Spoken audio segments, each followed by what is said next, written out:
Hello everyone, आज date है 9 जनवरी 2023 और द हिंदू न्यूज एनालिसिस में आपका स्वागत है। इस वीडियो में हम द हिंदू की इंपोर्टेंट न्यूज को एग्जाम के पॉइंट ऑफ व्यू से डिस्कस करेंगे।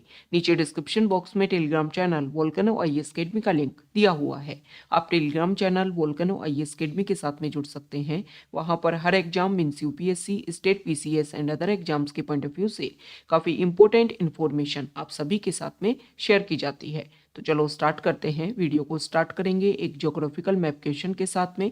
और आज आपका क्वेश्चन ये है कि पेंटालन रीजन को आपको मैप में व्यू करना है, फिर इससे रिलेटेड हर इंपॉर्टेंट फैक्ट्स को एंड इंफॉर्मेशन को कमेंट बॉक्स में टाइप करना है।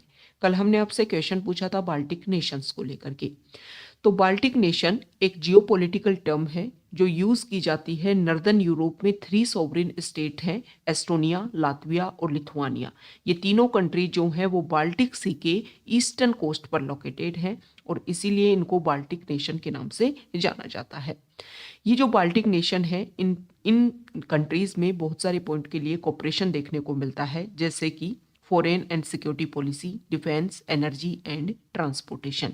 ये तीनों कंट्री जो हैं वो NATO organisation, European Union, Eurozone and OECD जो ऑर्गेनाइजेशन है उसके मेंबर हैं। वर्ल्ड बैंक ने इन तीनों कंट्रीज को हाई इनकम इकोनॉमीज के रूप में भी क्लासिफाइड किया है। तो ये बेसिक फैक्ट है बाल्टिक नेशन को लेकर के। साथ ही साथ में यहाँ पर हम डिस्कस करें तो देखो, रशिया यूक्रेन जो वॉर जब स्टार्ट हुआ तो ये रीजन जो है वो काफ़ी ज़्यादा न्यूज़ में था। ये रशिया का पार्ट है और सेपरेट तरीके से यहाँ पर एग्जिस्ट करता है। नेम है कैलिनीग्रेड।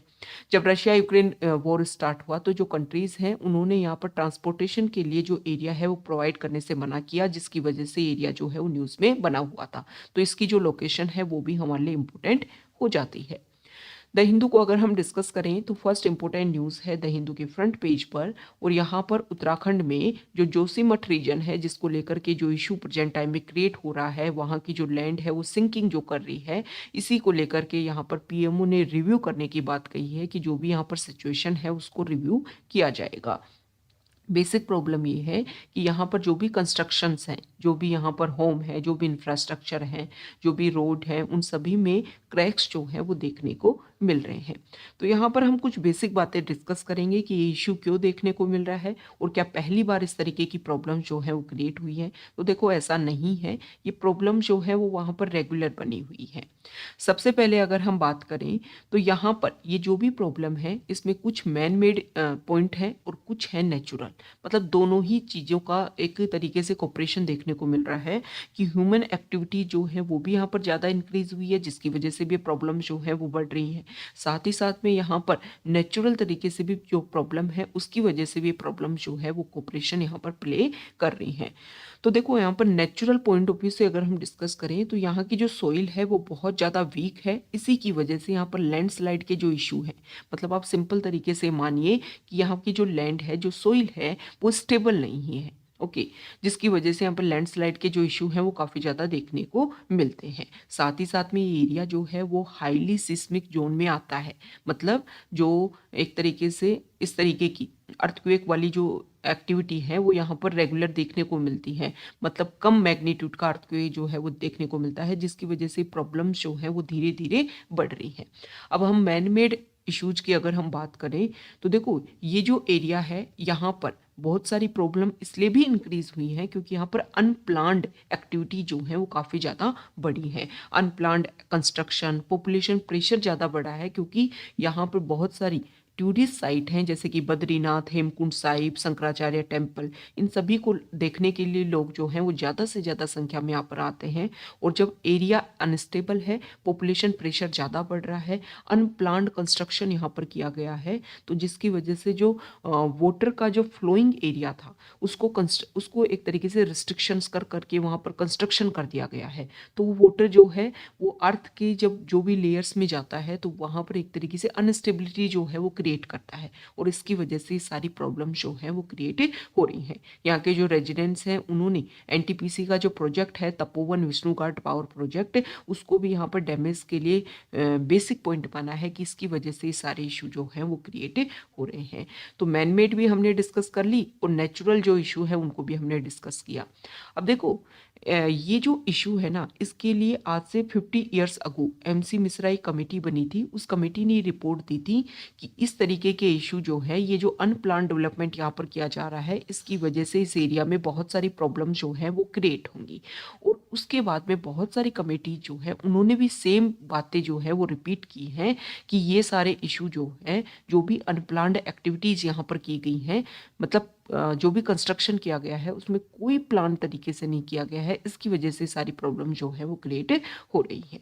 ओके, तो देखो इस तरीके की जो इशू है उसको बेसिक सॉल्यूशन यही है कि आप जो भी एक्टिविटी, जो भी आपका कंस्ट्रक्शन हो, वो एक प्लान तरीके से हो। वहाँ की किस तरीके की लैंड एरिया है, वहाँ पर क्या प्रॉब्लम्स हो सकती हैं, उन सभी के लिए पहले से सर्वे करवाया जाए और फिर उसी के अकॉर्डिंग जो है ये सारी जो भी रेजिडेंशियल एरिया है या टूरिस्ट हब के रूप में आपको किस तरीके से डेवलप करना है, इन सभी के ऊपर आपको फोकस करना चाहिए।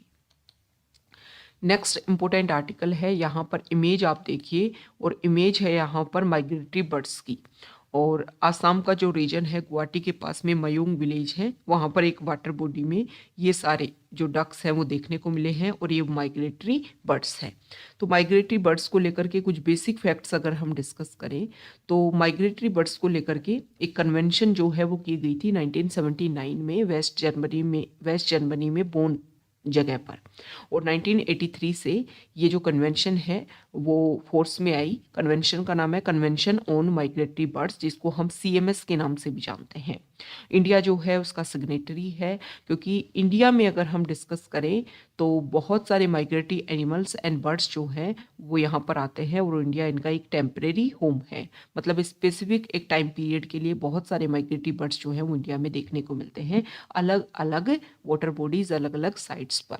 ओके, तो देखो अगर हम बात करें तो इंडिया ने 2020 में जो ये कन्वेंशन ऑन माइग्रेटरी बर्ड्स की जो COP13 जो मीटिंग हुई थी, उसको गुजरात का जो गांधीनगर जो कैपिटल है वहाँ पर इसको ऑर्गेनाइज किया था। तो इंडिया इसका सिग्नेटरी है, ये आपको ध्यान में रखना है। नेक्स्ट इंपोर्टेंट आर्टिकल है एडिटोरियल पेज पर, और यहाँ पर हम डिस्कस करेंगे। ये देखिए, देखो अभी पोंगल फेस्टिवल जो है वो सेलिब्रेट किया जाने वाला है तमिलनाडु में, और यहाँ पर जल्लीकट्टू को लेकर के ये है कि हम जल्लीकट्टू को सेलिब्रेट करेंगे। अभी प्रेजेंट टाइम में जो सुप्रीम कोर्ट है वहाँ पर 8 दिसंबर को ये जो इशू है इसको लेकर के जो पिटीशन फाइल हुई थी उसको लेकर के वहाँ पर डिस्कशन किया गया, लेकिन उसका जो रिजल्ट है उसको रिजर्व रखा गया है। अभी प्रॉब्लम क्या है कि देखो 2014 में जुडिशरी ने एक रिजल्ट दिया, एक केस में अपना रिजल्ट दिया, और उसके बेसिस पर जल्लीकट्टू को बैन कर दिया गया। लेकिन उसके बाद में काफ़ी ज़्यादा प्रोटेस्ट देखने को मिला तमिलनाडु का जो बीच एरिया है वहाँ पर, और काफ़ी सेलिब्रिटी जो है वो भी इसमें शामिल हुए। और बेसिक पॉइंट ये रखा गया कि हमारे जो कल्चर है उसको एक तरीके से डिफाइन करता है पोंगल, और इसमें जो जल्लीकट्टू जो पार्ट है, जो बुल फाइटिंग जो देखने को मिलती है, ये सारी प्रोसीजर जो है वो आता है हमारे कल्चर में। तो एक तरीके से हमारे कल्चर जो राइट्स है उनको हमसे सेग्रीगेट किया जा रहा है इसको बैन करके। तो उसमें डिमांड की जा रही थी कि सेंटर और स्टेट मिल करके इस तरीके का रूल बनाए कि जो भी इशू है उसको अमेंड करके जो है उसमें शामिल किया जाए और जल्लीकट्टू को रेगुलर किया जाए। लेकिन उसके बाद में जो तमिलनाडु स्टेट है उन्होंने इसको लेकर के रूल्स एंड रेगुलेशन बनाया, और उसी को लेकर के फिर एक्टिविस्ट जो है उन्होंने पिटीशन लगाई कि ये जो भी बुल है उनको एक तरीके से टॉर्चर यहाँ पर ह्यूमिलेट जो है उनको किया जाता है और इसको बैन किया जाना चाहिए। लेकिन ये माना गया है कि देखो ये जो बुल है इनकी एक स्पीसीज जो है, स्पेसिफिक स्पीसीज जो है वो इसमें यूज की जाती है जल्लीकट्टू प्रोसीजर में। तो अगर जल्लीकट्टू को बैन किया जाता है तो बुल की वो जो स्पीसीज है वो खत्म हो जाएगी, और उसको एक तरीके से हम क्या नहीं कर पाएंगे, उसको हम रोक नहीं पाएंगे। क्योंकि एग्रीकल्चर पर्सपेक्टिव से यूज़ कम है, सिर्फ जल्लीकट्टू जो गेम होता है उसके लिए उसका यूज़ किया जाता है। तो बुल टेमिंग जो है वो प्रोसीजर खत्म हो जाएगा, और एक तरीके से जो इम्पोर्टेंट पार्ट है हमारी सोसाइटी का उसकी संख्या धीरे धीरे कम हो जाए। जब यूज ही नहीं है तो उनको पाला ही नहीं जाएगा। ओके, तो इन सारे प्रोसीजर को ध्यान में रख के जो है वो जल्लीकट्टू को रेगुलर करने दिया जाए। हालांकि अगर हम बात करें तो टाइम के साथ में बहुत सारी ऐसी ट्रेडिशन है जिनमें चेंज देखने को मिला है। तो उसी तरीके से चेंज जो है वो जल्लीकट्टू में भी किया जा सकता है कि ताकि ये जो प्रोसीजर है वो भी किया जा सके और प्रॉब्लम जो है वो भी क्रिएट ना हो। तो ट्रेडिशन को कुछ चेंज किया जा सकता है, कुछ इसमें बेसिक चेंजेस करके जो है उसको रेगुलर किया जा सकता है। नेक्स्ट इम्पोर्टेंट आर्टिकल है, यहाँ पर जो राइटर हैं उन्होंने सेंसस के बारे में लिखा है कि सेंसस जो है वो जल्द से जल्द कंडक्ट हो। अभी प्रेजेंट टाइम में हमारी जो गवर्नमेंट है उन्होंने जो भी एडमिनिस्ट्रेटिव बाउंड्रीज हैं उनको सीज किया है। और देखो सेंसस कंडक्ट करवाने से पहले इस तरीके से सीज किया जाता है। और क्यों किया जाता है? क्योंकि कोई भी स्टेट जो है वो अपने विलेज जो तहसील है इनके बाउंड्रीज को अगर चेंज करने की कोशिश करता है तो उसकी वजह से जो सेंसस का जो प्रोसीजर है उसमें प्रॉब्लम्स क्रिएट होती हैं। तो जैसे है वैसे ही उनको रेगुलर किया जाता है जब तक सेंसस कंप्लीट नहीं हो जाती है। तो राइटर ने यहाँ पर लिखा है कि देखो सेंसस कंडक्ट जो है वो होनी चाहिए, क्योंकि जो भी SC ST रिजर्वेशन है, जो भी हम सेंसस के अकॉर्डिंग जो भी पॉपुलेशन डाटा आते हैं उसके अकॉर्डिंग सीट डिसाइड की जाती हैं। साथ में 2011 में सेंसस कंडक्ट हुई थी, तो वहाँ पर सेक्स रेशियो कितना है, पॉपुलेशन कहाँ पर कितनी ग्रोथ रेट देखने को मिल रही है, किस एरिया में कम ग्रोथ रेट है, कहाँ पर सेक्स रेशियो जो भी हमारी पॉलिसीज है वो अच्छे से काम कर रही है, कहाँ पर नहीं कर पा रही हैं, अर्बन एरियाज़ में ज़्यादा प्रॉब्लम्स हैं या रूरल एरियाज़ में ज़्यादा प्रॉब्लम्स हैं, ये सारे डाटा हमारे पास में आएंगे तभी जा करके बहुत सारे इशू जो हैं वो हम सॉल्व कर पाएंगे। तो सेंसस में ज़्यादा डिले ना करते हुए रेगुलर होनी चाहिए, क्योंकि इनके जो डाटा है वो काफ़ी ज़्यादा एक फाउंडेशन रोल प्ले करते हैं हमारी बहुत सारी गवर्नमेंट पॉलिसीज को स्टेबलाइज करने में। नेक्स्ट इम्पोर्टेंट आर्टिकल है, यहाँ पर जो राइटर है उन्होंने बताया है कि देखो हेल्थ के ऊपर अगर हम ध्यान दें तो काफ़ी ज़्यादा मतलब डाटा इस तरीके शो करते हैं कि आज भी हमारे इंडिया में वेजिटेबल एंड फ्रूट्स को कम प्रायोरिटी दी जाती है और जो एक्सरसाइज है उसको भी कम प्रायोरिटी दी जाती है। तो यहाँ पर 2017-18 के national NCD monitoring survey report जो है वो ये कहती है कि 98% इंडियंस जो है वो एडिक्वेट फ्रूट्स एंड वेजिटेबल्स को नहीं लेते हैं और 59% जो है वो लोग क्या करते हैं, फिजिकल एक्टिविटी जो है उसमें ही इन्वॉल्व रहते हैं। तो यहाँ पर जो राइटर है उन्होंने कुछ बेसिक प्रॉब्लम बताई है कि फास्ट फूड की तरफ जो है हमारा ज़्यादा अट्रैक्शन देखने को मिल रहा है, तो और जो चिल्ड्रन हैं उनका ज़्यादा। तो उन्होंने बताया है कि जो भी टेलीविज़न टीवी जो प्रोग्राम्स होते हैं उसके टाइम में इस तरीके की जो मतलब फास्ट फूड से रिलेटेड जो एड्स हैं वो देखने को मिलती है, जिसकी वजह से ज़्यादा अट्रैक्शन देखने को मिलता है। दूसरा उन्होंने एक्सरसाइज के बारे में बताया कि देखो एक्सरसाइज के बारे में अगर हम देखें तो हमारे जितनी भी पॉपुलेशन एरिया है जहाँ पर लोग रहते हैं वहाँ पर फुटपाथ घूमने के लिए जगह जो है या फिर पार्क जो है उनकी अवेलेबिलिटी नहीं है। साथ ही साथ में फुटपाथ जो है वो अच्छे से बने हुए नहीं है, जिसकी वजह से भी बहुत सारी प्रॉब्लम क्रिएट होती है। और विमेन के पर्सपेक्टिव से अगर हम डिस्कस करें तो उनको लेकर के अभी भी अवेयरनेस नहीं है। उनको ये माना जाता है कि वो फैमिली मेम्बर है जो फैमिली को संभालती है और उनकी वही रिस्पॉन्सिबिलिटी है। तो ये सारी बेसिक इश्यूज हैं। तो राइटर का यहाँ पर ये बोलना है कि हम क्या कर सकते हैं, जो भी टीवी प्रोग्राम है मतलब स्पेसिफिक चिल्ड्रन जो है वो कार्टून्स प्रोग्राम देखते हैं, तो कार्टून्स जो टीवी प्रोग्राम है उन चैनल पर इस तरीके के फास्ट फूड से रिलेटेड जो ऐड है वो ना आ पाएँ। बहुत सारी कंट्रीज़ में इनको बैन किया गया है। साथ ही साथ में जहाँ भी पॉपुलेशन एरिया है वहाँ पर पार्क की अवेलेबिलिटी हो, ओपन जिम जो है वो स्टेबल किए जाएं। साथ ही साथ में एक अवेयरनेस जो है वो वुमेन के लिए भी क्रिएट की जानी चाहिए कि वो भी एक इम्पोर्टेंट पार्ट है फैमिली मेम्बर, और उनके लिए भी जो एक्सरसाइज जो है वो बेसिक प्रायोरिटी में रखी जानी चाहिए। ओके, नेक्स्ट इम्पोर्टेंट आर्टिकल है टेक्स्ट पेज पर, और यहाँ पर हम डिस्कस करेंगे कि अभी यूजीसी ने अपना एक नया अनाउंस किया है कि जो फॉरेन यूनिवर्सिटीज़ हैं जिनकी अगर हम ओवरऑल देखें तो 500 रैंक से ऊपर उनकी रैंक जिनकी है, मतलब 1 से 500 के बीच में जिन यूनिवर्सिटीज़ की रैंक है वो यहाँ पर हमारे इंडिया में अपना कैंपस खोल सकती हैं। और इसमें जो है वो इंडिया के स्टूडेंट्स को, फॉरेन स्टूडेंट्स को यहाँ पर अलाउ कर सकती हैं। अपने अकॉर्डिंग जो है वो फीस स्ट्रक्चर रख सकती हैं और जो टीचर हैं वो इंडिया से या बाहर से ला सकती हैं।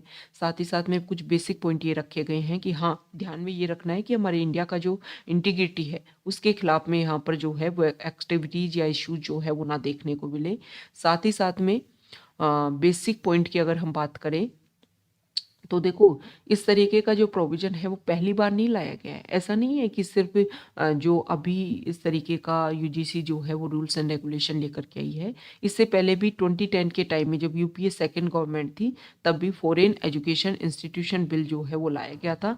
लेकिन इसको जो अदर पार्टीज़ हैं उन्होंने इसका क्या किया था, अपोज़ किया था मल्टीपल रीजन के बेसिस पर, कि अगर फॉरेन यूनिवर्सिटीज़ इंडिया में आती हैं तो यहाँ पर जो वेस्टर्न इन्फ्लुएंस है वो ज़्यादा क्रिएट होगा हमारी सोसाइटी के ऊपर, और जो हमारा कल्चर है उस वो इससे इफेक्ट होएगा। अब जो फॉरेन प्लेयर्स है जो यहाँ पर अपना इंस्टीट्यूट एस्टेब्लिश कर सकते हैं, उन्होंने यहाँ पर जो है वो बेसिक बातें बताई है कि इंस्टीट्यूट तो हम वहाँ पर एस्टेब्लिश कर लेंगे, लेकिन प्रॉब्लम ये है कि जो इंफ्रास्ट्रक्चर है वो किस बेसिस पर वहाँ पर जो है वो एस्टेब्लिश किया जाए। इंफ्रास्ट्रक्चर जो है वो यूनिवर्सिटीज़ डेवलप करें, या फिर जो कंट्रीज़ हैं वो, मतलब इंडिया जो है गवर्नमेंट जो है वो उनको बना करके यहाँ पर दे। साथ ही साथ में बहुत सारे स्टूडेंट ऐसे हैं जो फॉरेन यूनिवर्सिटीज़ में जाकर के, फॉरेन कंट्री में जाकर के स्टडी करना चाहते हैं, और बहुत सारे कंट्री ऐसे हैं जहाँ पर जो एजुकेशन का जो फ़ी है वो काफ़ी कम है या ना के बराबर है। तो क्या फिर उनके अकॉर्डिंग ही जो है वो फ़ी स्ट्रक्चर यहाँ पर डेवलप की जाएगी? ये सारे कुछ बेसिक इशू हैं, इनके ऊपर जो है वो क्लेरिफिकेशन होना चाहिए। दूसरा, अगर हम यहाँ पर बात करें तो देखो, यूजीसी ने अपने ड्राफ्ट में बोला है कि 500 तक जिन यूनिवर्सिटीज़ की रैंक है वो खोल सकती हैं, लेकिन नेशनल एजुकेशन पॉलिसी जो है वो टॉप 100 यूनिवर्सिटीज़ को ही यहाँ पर प्रायोरिटी देता है। तो ये कुछ बेसिक जो है वो क्या है, एक तरीके से कन्फ्लिक्ट पॉइंट है, इनमें कुछ क्लैरिफिकेशन होना चाहिए, और दोनों पॉइंट पर जो है वो एक ही पॉइंट को रखा जाना चाहिए। प्रेजेंट टाइम में अगर हम देखें 2022 में हमारे इंडिया से 13 लाख स्टूडेंट जो हैं वो अब्रॉड पढ़ने के लिए गए हैं, ऐसा आरबीआई ने अपनी रिपोर्ट में कहा है। $5 बिलियन जो है वो हमने फॉरेन एक्सचेंज में लॉस किए हैं। तो हम क्या करें, यहीं पर फॉरेन यूनिवर्सिटीज़ को एस्टेब्लिश करें, तो हमारा जो भी यूथ है,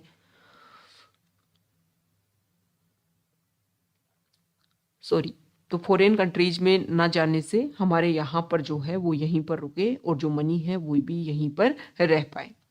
और यहाँ पर देखो, ग्रोस एनरोलमेंट रेशो GER जो है in colleges and universities to 50% by 2035 from the current 27%। तो यहाँ पर ये टारगेट रखा गया है कि कॉलेज यूनिवर्सिटीज़ में जो एडमिशन है वो अभी 27% है, उसको 35% तक हमें क्या करना है, 50% तक इंक्रीज करना है 2035 तक। जो ऑनलाइन एजुकेशन है, जो प्राइवेट इंस्टीट्यूशंस हैं, उनको इससे बेनिफिट नहीं मिलेगा। Those who have no access to education, it will merely offer more choices to the upper and middle class who have 100% GER, says mister Kumar. Okay, तो यहाँ पर बोला गया है कि जो भी आपका रेशो है उसको इंक्रीज करना है, साथ ही साथ में जो कुछ क्लेरिफिकेशन नहीं है जिन पॉइंट्स को लेकर के, उसको लेकर क्लेरिफिकेशन होना चाहिए, ताकि इस तरीके के जो इशू हैं वो सॉल्व हो पाएँ और कैंपस जो है वो इंडिया में एस्टेब्लिश हो पाएँ। नेक्स्ट इंपॉर्टेंट आर्टिकल है, तो देखो, MTP एक्ट जो है उसमें अमेंड किया गया, और अमेंड करने के बाद में जुडिशरी ने अलाउ किया कि जो सिंगल वीमेन है वो भी 24 वीक तक का जो अगर प्रेगनेंसी है तो उसको टर्मिनेट करवा सकती हैं। लेकिन यहाँ पर कुछ बेसिक बात रखी गई है, और यहाँ पर नेम चेंज करके एक एग्जाम्पल देने की कोशिश की गई है कि MTP एक्ट में चेंज होने के बाद में भी जो प्रॉब्लम्स है वो फेस करनी पड़ती है, और इसकी वजह से यही एक बेसिक पॉइंट है जिसके बारे में हम ये बोलते हैं कि जो भी रूल्स एंड रेगुलेशन मिले उनका इम्प्लीमेंटेशन जो है वो बहुत अच्छे से होना चाहिए, तभी रिजल्ट जो है वो देखने को मिलता है। तो ये आज का हमारा द हिंदू न्यूज़पेपर का डिस्कशन था। अगर आप यहाँ तक आए हैं, वीडियो आपको अच्छा लगा है, तो प्लीज़ वीडियो को लाइक कीजिए, शेयर कीजिए और चैनल को सब्सक्राइब कीजिए। Okay, thank you.